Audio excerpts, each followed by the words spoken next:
शिरत्नाढ्यां वंदे भारत मातरम। हरिओम। मु श्रीमान पीयूष पटेल।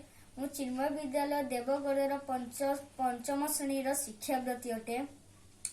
ए पुण्य अवसर समस्त ममता रज्जुरे बांधी दे आज मु स्वाधीनता दिवस उपरे किछि कहिबाकु जाउछि।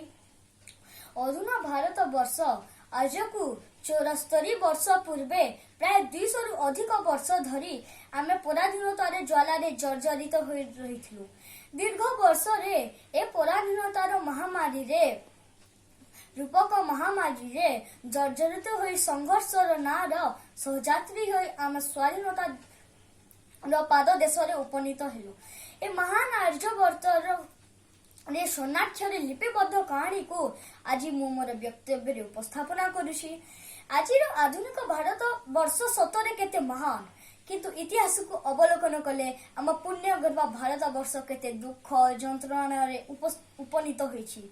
आम पृथ्वी रे थिबा राष्ट्र और देश मानक मध्य रे भारत केते प्रभावशाली और रत्न धन संपदर गंताघर ए कथा हम समस्ते जानिछे। आम देश रे केते महान तथा जागृतिक मूलक संपद थिले भी गोटे दुर्बलता थिला एकतार अभाव। एही दुर्बलता को नै आज ठारू प्राय 250 वर्ष पूर्वे आमको वाणिज्य करबा पई इंग्रेज माने आसी शासन कार्य करुथिले, जहा कि प्राय 200 रु 300 वर्ष आमे पराधीनतार ज्वालारे जर्जरित होई रहिथिलु। बेठी बेगारी बिना मजूरी काम हत्या लुंठन कथा कथारे गुली प्रहार ए सब हमकु सहिबाकू पडुथला। इंग्रेज माने आमको बेसी कषण करथिले। तेणु शास्त्र अच्छी यदा यदा हि धर्मस्य ज्ञानी भवति भारत अभ्युत्थानं अधर्मस्य तदात्मानं सृजम्य परित्राणाय साधनं विनाशाय च तुष्टितं धर्म संस्थापनार्थाय संभवामि युगे युगे संभवामि युगे युगे।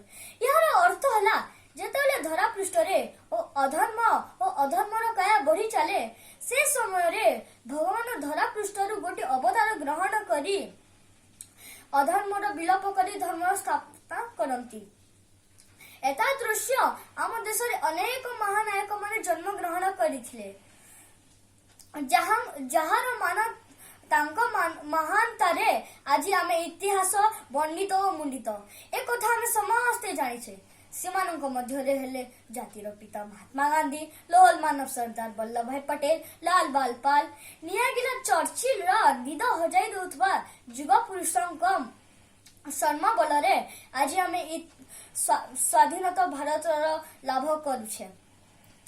अनेक कठोर आंदोलन और सत्याग्रह भली अनेक चरमपंथा ग्रहण परी आम भारत पुण्य गर्भ भारत वर्ष को 1947 मसीहा अगस्त 15 तारीख दिन स्वाधीन लाभ होइथिला।